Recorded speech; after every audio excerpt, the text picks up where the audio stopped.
5 shades of lipsticks that you can definitely try. First one എന്ന് പറയുന്നത് favourite ആയിട്ടുള്ള മേബ്ലിന്റെ creamy മാറ്റ് lipstick റേഞ്ചിൽ വരുന്ന ന്യൂഡ് ന്യൂവൻസ് എന്ന് പറഞ്ഞിട്ടുള്ള ഷെയ്ഡാണ്. ഒരു പെർഫെക്റ്റ് ബ്രൗൺ ന്യൂഡ് ആയിട്ടാണ് ട്ടോ എനിക്ക് തോന്നിയിട്ടുള്ളത്. നല്ല ക്രീമി ഫിനിഷ് ആണ്, നല്ല കംഫർട്ടബിൾ ആണ്. അടുത്തത് ഈ അടുത്ത് നന്നായിട്ട് വൈറലായിട്ടുണ്ടായിരുന്ന മാർസിന്റെ ഖൂബ്സൂരത് കുച്ചിപ്പിടി എന്ന് പറഞ്ഞിട്ടുള്ള ഷെയ്ഡാണ്. ഇത് ഒരു മീഡിയം ടു ഫെയർ സ്കിന്നിന് നന്നായിട്ട് സ്യൂട്ട് ആവും. ഒരു ഓറഞ്ചിഷ് ബ്രൗൺ ഷെയ്ഡാണ്, കംഫർട്ടബിൾ ആണ്, അത്യാവശ്യം ലോങ് ലാസ്റ്റിംഗും ആണ്.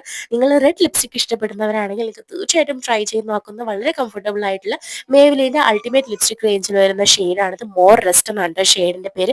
വെഡിങ് സീസൺ എന്നൊക്കെ പെർഫെക്റ്റ് ആയിട്ടുള്ളതാണ്. അടുത്തത് മൈ ലിപ്സ് ബട്ട് ബെറ്റർ എന്നുള്ള രീതിക്ക് എനിക്ക് തോന്നിയിട്ടുള്ള ഒരു പെർഫെക്റ്റ് ബ്രൗൺ ന്യൂഡാണ് ഇത്. ലാക്മേയുടെ പ്രൈമിംഗ് മാറ്റ് ലിപ്സ്റ്റിക് റേഞ്ചിൽ വരുന്ന ബ്രൗൺ വാൾനട്ട് എന്ന് പറഞ്ഞിട്ടുള്ള ഷെയ്ഡാണ് കേട്ടോ. എനിക്ക് നല്ല ഇഷ്ടമായിട്ടുള്ളതാണ്, നല്ല കംഫർട്ടബിൾ ആണ്. മേബിലിന്റെ ഏറ്റവും ഫേമസ് ആയിട്ടുണ്ടായിരുന്ന റേഞ്ചാണ് വൈറൽ ലിങ്ക് ലിപ്സ്റ്റിക് എന്ന് പറയുന്നത്. ഇത് ഷെയ്ഡ് വിറ്റിയാണ്. നന്നായിട്ട് ഷേക്ക് ചെയ്ത് പ്രൊഡക്റ്റ് ആക്ടിവേറ്റ് ചെയ്തിട്ട് വേണം നമ്മൾ അപ്ലൈ ചെയ്യാനായിട്ട്. നല്ല ബ്യൂട്ടിഫുൾ ആയിട്ടുള്ള പിങ്ക് ഷെയ്ഡാണ്. സോ